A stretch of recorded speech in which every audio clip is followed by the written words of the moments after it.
Hello friends, myself Shashun Saxena. I am from Baba Hidas college of pharmacy and technology.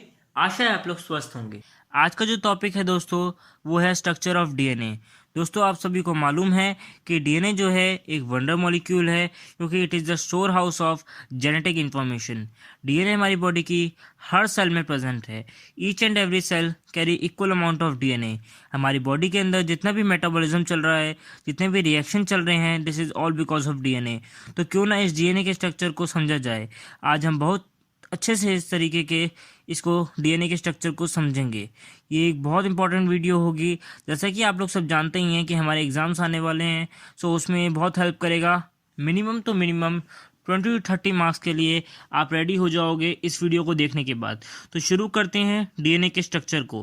DNA के structure में कुछ name जो हैं वो बहुत इंपॉर्टेंट हैं, कुछ साइंटिस्ट के नेम जो हैं वो बहुत इंपॉर्टेंट है।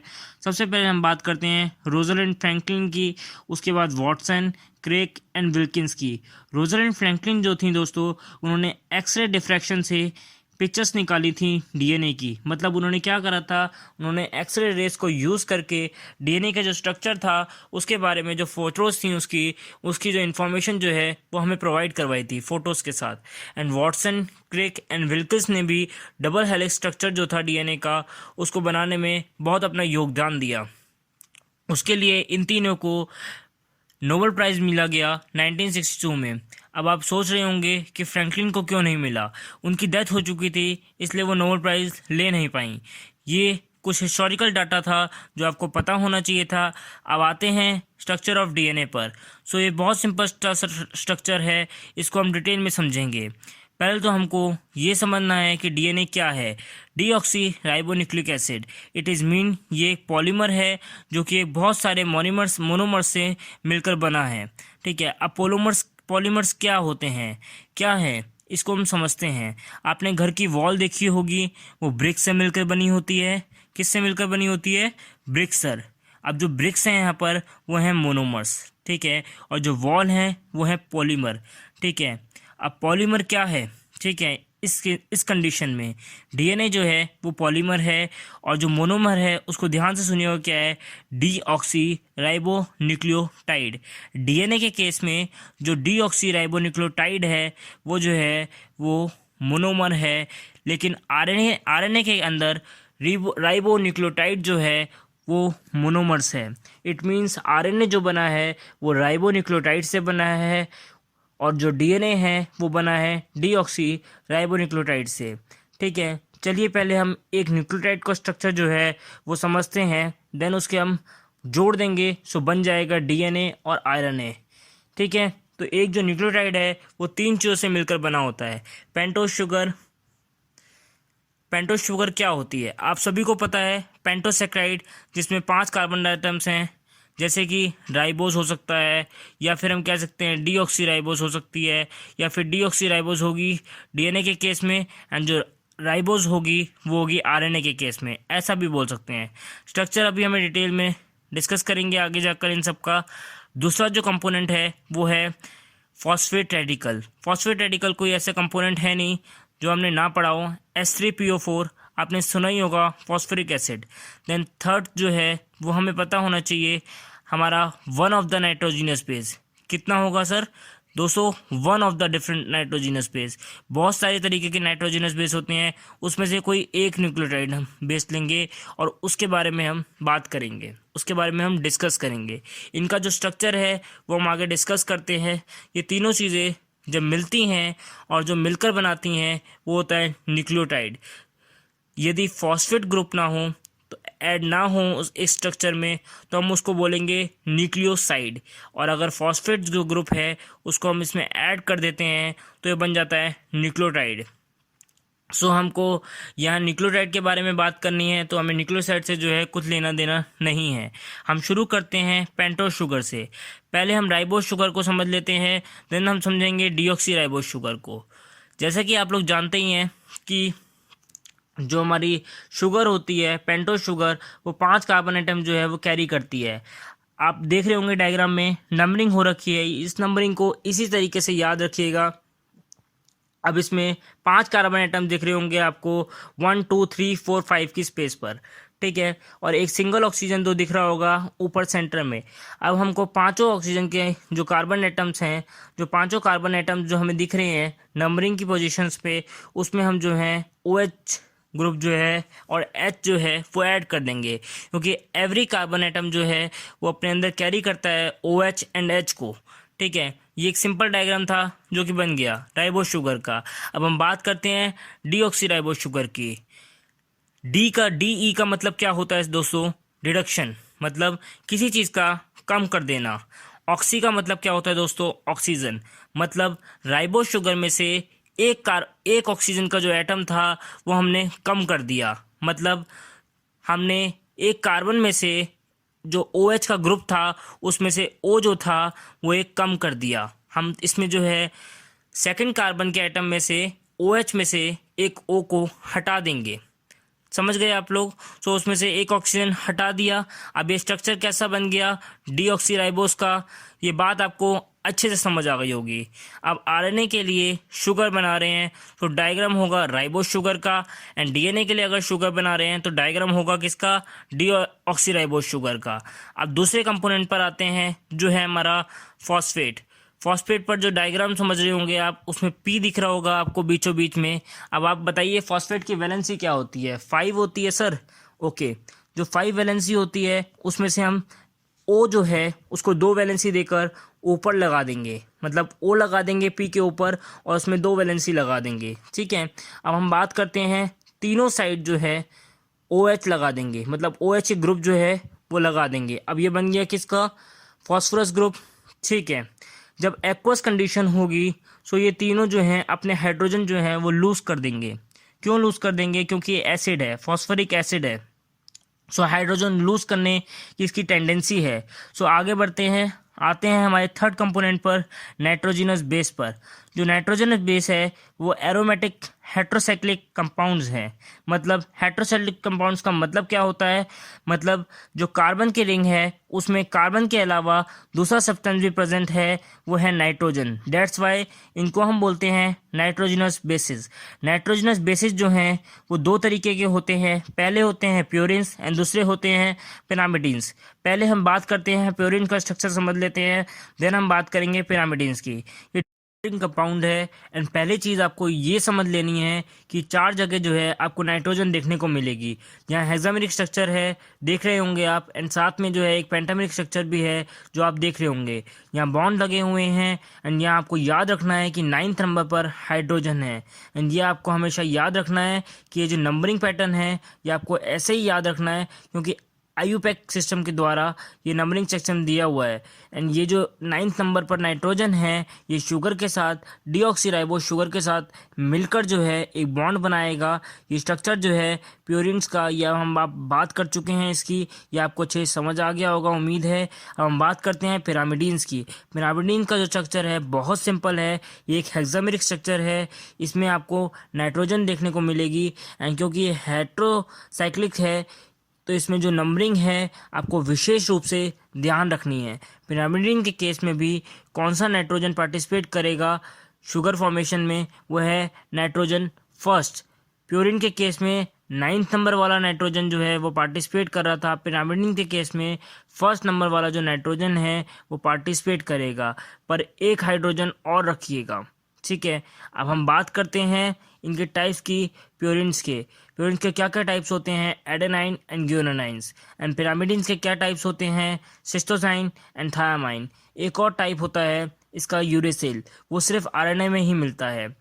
DNA में नाइट्रोजिनस कंपोनेंट्स में सिर्फ क्या मिलते हैं आपको? Adenine, guanine, cytosine and thymine. अब आपने तीनों चीज़ों में समझ ली हैं, शुगर, फॉस्फेट, नाइट्रोजिनस बेस भी, एंड हम इन तीनों को जो है वो जोड़ देते हैं, मिला देते हैं और एक बना देते हैं न्यूक्लियोटाइड। सो हम आपको डाईऑक्सीराइबोस शुगर देख रही होगी, एंड राइट साइड में दिख रहा होगा एक सिंगल न्यूक्लिक बेस, एंड उसके फर्स्ट नाइट्रोजन पर एक हाइड्रोजन है, एंड लेफ्ट साइड पर आपको दिख रहा होगा एक फॉस्फोरिक एसिड। अब तीनों कंपोनेंट्स अपनी अपनी जगह पर हैं। अब क्या होगा? जिस टाइम बॉन्ड फॉर्मेशन होगा उस टाइम नाइट्रोजनस बेस का हाइड्रोजन एंड शुगर में से जो फर्स्ट कार्बन एटम पर है OH ग्रुप, ठीक है, वो दोनों में से H2O जो है मींस एक वाटर मॉलिक्यूल निकल जाएगा। जो पार्ट मैंने सर्कल कर दिया आप उसको ध्यान से देखिएगा और हो सके तो कॉपी में जो है डायग्राम नोट कर लीजिएगा। और इस बॉन्ड को हम क्या कहते हैं, बीटा नाइट्रोजन ग्लाइकोसाइटिक बॉन्ड। सो इस तरीके से जो नाइट्रोजस बॉन्ड है, नाइट्रोजनस बेस है, वो शुगर के साथ जो है वो एडअप हो जाएगा, बॉन्ड बना लेगा। अब हम बात करते हैं फॉस्फेट का बॉन्ड करवाते हैं शुगर के साथ। सो आप देख रहे हैं जो हाइड्रोक्सिल ग्रुप है फॉस्फोरस का वो एकदम सामने है, शुगर के 5th कार्बन एटम पे हाइड्रोक्सिल ग्रुप है। सो इसमें भी क्या होगा, H2O जो है मींस एक वाटर मॉलिक्यूल निकल जाएगा। सो मैंने सर्कल कर दिया है पार्ट, आप ध्यान से देखिएगा उसको। अब O का एक मॉलिक्यूल रह जाएगा एंड बॉन्ड बना देगा शुगर एंड फॉस्फोरस में। एंड शुगर का जो 1st कार्बन एटम बॉन्ड बनता है नाइट्रोजनस बेस के साथ, एंड 5th कार्बन एटम का जो बॉन्ड बनता है वो बनता है फॉस्फोरस के साथ। समझ गए आप लोग।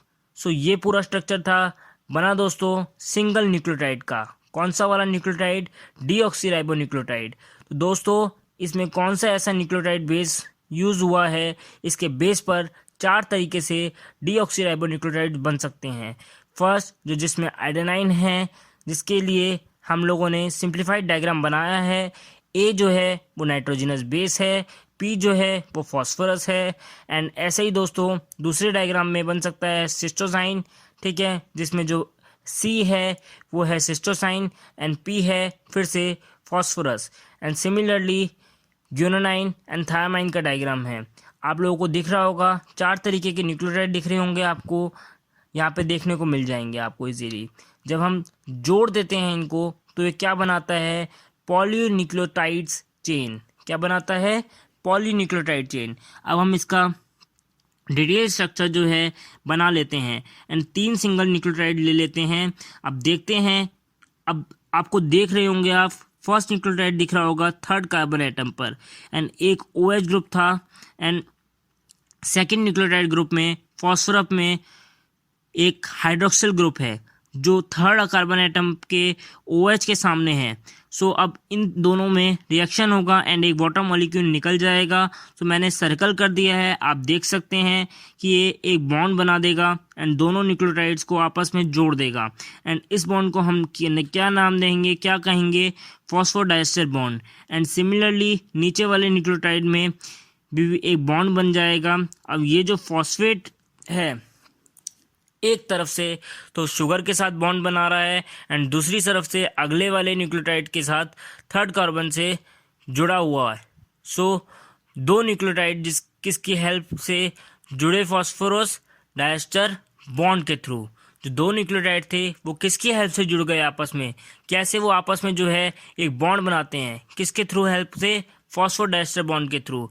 एंड अब ये बन गई चेन। जैसे 3 न्यूक्लियोटाइड की चेन बन सकती है, वैसे ही 10, 20, 50, lakh, crore, millions of nucleotides जो हैं वो आपस में जुड़ सकते हैं। अब ये तो चेन बन गई, ठीक है दोस्तों। इसमें पोलैरिटी है, लेकिन इसमें क्या है, पोलैरिटी है। एक पोलर स्ट्रक्चर जो बनेगा, मतलब इट मीन्स पोलर स्ट्रक्चर का मतलब हम समझते हैं पहले क्या होता है। पोलर स्ट्रक्चर वो स्ट्रक्चर होता है जिसमें जो 2 साइड्स होती हैं उसकी वो आपस में डिफ्रेंशिएट करती हैं। मतलब जो उसका हेड है वो डिफ्रेंशिएट करेगा उसकी टेल से, मतलब दोनों जो हैं वो अलग अलग होंगे। हम इसको एक एग्जांपल के तरीके से समझते हैं। जैसे आपने मैस्टिक देखी होगी, मैस्टिक का जो आगे वाला पार्ट होता है, मतलब जो हेड होता है, उसमें जो होता है वो मोटा पार्ट होता है जिसको हम रब करते हैं मैच बॉक्स पे। एंड जो बैक वाली साइड होती है, उसकी टेल वाली साइड होती है, वो जो होती है बहुत स्लिम होती है, या फिर हम कह सकते हैं प्लेन होती है। इसके साथ है हम इसको रिकॉग्नाइज कर सकते हैं कि इसका हेड पार्ट क्या है एंड टेल पार्ट क्या है। इसको रिकॉग्नाइज करना बहुत इजी है। जो इसका हेड पार्ट होगा उसको हम बोलेंगे 5 प्राइम एंड जो इसका टेल पार्ट होगा जहाँ चेन खत्म होगी वहाँ हम उसको बोलेंगे 3 प्राइम। एंड अब इसको रिकॉग्नाइज कैसे करना है ये हम समझते हैं। जो इसका फर्स्ट न्यूक्लियोटाइड होगा उसका जो फॉस्फेट ग्रुप है वो आगे किसी से जुड़ा हुआ है क्या, नहीं जुड़ा हुआ, बट उसका जो शुगर का 3rd कार्बन है जो है वो नेक्स्ट न्यूक्लियोटाइड से जुड़ा हुआ है। सो वो हो गई 5 प्राइम। एंड जो 3 प्राइम है उसमें हम देखेंगे कि उसका जो शुगर का 3rd कार्बन है वो किसी से जुड़ा हुआ है, नहीं जुड़ा हुआ, बट लेकिन जो उसका फॉस्फोरस ग्रुप है उसके पहले वाले न्यूक्लियोटाइड ग्रुप से जुड़ा हुआ है। So it means it is 3 prime. समझ गए आप लोग। अब डीएनए का जो स्ट्रक्चर है दोस्तों, उसमें दो चेन होती हैं, जो कि एक जो होती है वो चलती है 5 प्राइम एंड से 3 एंड प्राइम तक, और दूसरी जो होती है वो चलती है 3 एंड प्राइम से 5 एंड प्राइम तक। दोनों एक दूसरे के एंटी पैरेलल डायरेक्शन में रन करती हैं। तो दो, अब नेक्स्ट स्टेप में हम आते हैं, हम दो चेन को देखते हैं कि आमने सामने किस तरीके से वो चारगाफ रूल्स को फॉलो करती हैं। चारगाफ जो थे वो एक साइंटिस्ट थे, उन्होंने ऐसा बोला था कि एडेनाइन जो है वो पेयर अप कर सकता है खाली थायामाइन के साथ, और जो थायामाइन है वो पेयर अप करेगा एडेनाइन के साथ।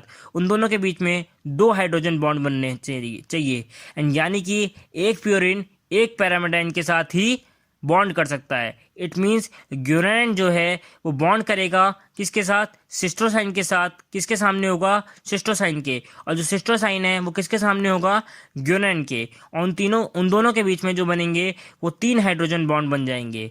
ये जो है थंब रूल है, इसको आप याद कर लीजिएगा। यानी कि डीएनए के अंदर प्यूरिन एंड पिरामिडीन्स दोनों जो होंगे वो इक्वल क्वांटिटीज में पाए जाएंगे, मतलब उन दोनों की जो क्वांटिटीज होगी डीएनए के अंदर वो एकदम बराबर होगी। ये हमारा जो है सामने आ गया है कि डीएनए का जो बेसिक स्ट्रक्चर है वो आपको दिख रहा होगा। तो अब होता क्या है, हाइड्रोजन बॉन्ड की वजह से ये जो स्ट्रक्चर है वो कर्व कर जाता है, मतलब ट्विस्ट कर जाता है, मतलब ये जो है एक स्पाइरल शेप को ले लेता है। ठीक है, इस तरीके के स्ट्रक्चर को हम जो है 3D स्ट्रक्चर भी कहते हैं। ठीक है, ये आप लोगों को डीएनए का स्ट्रक्चर दिखाई दे रहा होगा 3 डायमेंशनल, जिसमें दो स्ट्रैंड आपस में ट्विस्ट करती हैं, दिख रही हैं। अब हम डीएनए की जो मेजरमेंट है उसको पढ़ लेते हैं। अब ये जो आपको स्ट्रक्चर दिखाई दे रहा है उसमें बेस पेयर्स दिख रहे होंगे आपको। अब जो बेस पेयर्स का आपस में डिस्टेंस है वो फिक्स रहता है, ऐसा नहीं है कि वो कर्व कर रहा है तो उसका डिस्टेंस कम हो जाएगा या ज़्यादा हो जाएगा। अब जो दो बेस पेयर्स हैं उनके बीच का जो डिस्टेंस है, इट मीन्स जो डायमीटर ऑफ द डीएनए है वो है 2 नैनोमीटर्स। कितना है, 2 नैनोमीटर्स। अब जो डबल हेलिक्स स्ट्रक्चर था उसमें एक होता है मेजर ग्रूव, एक होता है माइनर ग्रूव। ऐसा आपको डायग्राम में दिख रहा होगा इजीली। अब जो माइनर ग्रूव होते हैं और जो मेजर ग्रूव होते हैं, उन दोनों के बीच का जो मिलाकर, उन दोनों को जब हम मिला देते हैं आपस में, तो उन दोनों का जो टर्न होता है डीएनए का, जो डीएनए जो है वो एक टर्न लेता है, वो मेजर ग्रुप और माइनर ग्रुप को जब हम मिला देते हैं तो मिल जाता है हमें।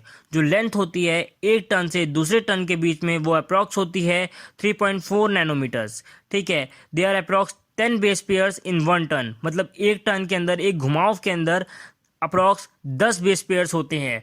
तो फिर अब दोस्तों एडजेसेंट बेस पेयर का डिस्टेंस जो होगा वो कितना होगा, so it is about 0.34, because 3.4 को हम जब डिवाइड कर देंगे 10 से, क्योंकि जो 10 बेस पेयर्स हैं यहाँ पर, तो हमारा जो डिस्टेंस है, जो मतलब उन दोनों के बीच का जो एडजेसेंट बेस पेयर्स का जो डिस्टेंस है वो निकल जाएगा 0.34। तो इस तरीके से जो डीएनए के मॉलिक्यूल्स होते हैं वो एक दूसरे के साथ अरेंज होते हैं। तो इसी के साथ हमारी 3rd unit and 4th unit of medical biotechnology खत्म हो गई है। एंड आई होप आपको समझ आया होगा। And thank you for watching my videos. Signing off.